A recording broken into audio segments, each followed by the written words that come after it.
एक और बात मैं बताना चाह रहा था। हम लोग की डिस्कोर्स में जब हम बात करते हैं तो ऐसी चीज़ आती है कि हमें ऐसा लगता है कि जो इंसानियत है वो रिलीजियस वैक्यूम में ही एग्जिस्ट कर सकती है।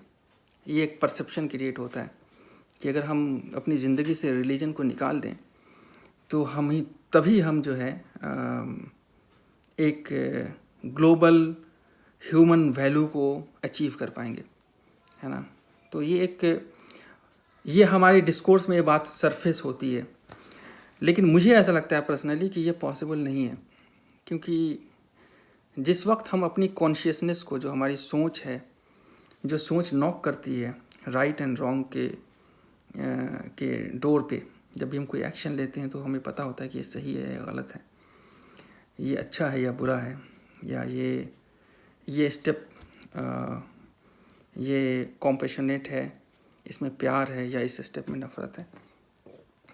इसकी डेफिनीशन आपको साइंटिफिक थ्योरीज़ में नहीं मिलेंगी। साइंटिफिक थ्योरीज़ में या बाकी सारी चीज़ें जो आप देखते हैं, जो रेशनल आर्गूमेंट है, रेशनल आर्गूमेंट नहीं कहूँगा मैं, क्योंकि गॉड का एग्जिस्टेंस ही एक रेशनल आर्गूमेंट पे बेस्ड है। इसको मैं कह सकता हूँ इम्पेरिकल है। इम्पेरिकल एक वर्ड यूज़ करते हैं हम लोग आपको फिलॉसफी में, कि जो हम इम्पेरिकल एविडेंस देखते हैं तभी हम उस चीज़ पे बिलीव करते हैं, जो एथिस्ट कम्युनिटी है। तो इम्पेरिकली हम इन चीज़ को सब्सटेंशिएट नहीं कर पाएंगे। भाई अगर मैं झूठ नहीं बोलूँ तो क्यों नहीं बोलूँ, है ना। कौन कहता है कि सच बोलना अच्छा है या झूठ बोलना बुरा है? तो यहाँ पे फिर रिलीजन आ जाता है ना। और अगर रिलीजन नहीं है तो फिर क्या है? तो सब कुछ तो एक रैंडम फिनोमिना है, रैंडम कॉज एंड इफेक्ट है। ये कहते हैं कोल्ड ब्लाइंड फिजिकल प्रोसेस है सब कुछ। इसमें मोरालिटी क्या चीज़ है? भाई हम सब प्रोटोप्लाज्मिक क्रिएचर हैं, है ना। अब आप अगर इस चीज़ को बिलीव करते हैं, फॉलो करते हैं, तो क्या है कि जो प्रोटोप्लाज्मिक क्रिएचर का जो इवोल्यूशन है, जिसमें वो एक स्पेशीज़ से दूसरी स्पेशीज़ में ट्रांसफॉर्म हुआ, कैसे हुआ है? तो हम कहते हैं कि इवोल्यूशन है, म्यूटेशन है, सर्वाइवल ऑफ फिटेस्ट है ना। इसी के थ्रू हम फॉर्म हुए हैं, ग्रो हुए हैं। हालांकि मैं इन चीज़ों पे उस तरीके से बिलीव नहीं करता हूँ जैसा लोग बताते हैं। मुझे पता है कि खुदा का एक नाम अलबारी भी है, उसका मीनिंग इंग्लिश में होता है the evolver, the one who causes evolution to take place.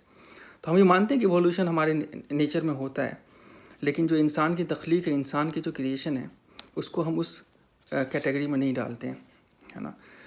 तो कहने का मतलब ये है कि अगर हम ये कहते हैं कि ये लाइफ एक रैंडम फिनोमेना है, रैंडम केमिकल बायोकेमिकल प्रोसेस है, इसके अंदर कोई सब कुछ एक कोल्ड ब्लाइंड फिजिकल प्रोसेस है, सर्वाइवल ऑफ फिटेस्ट है।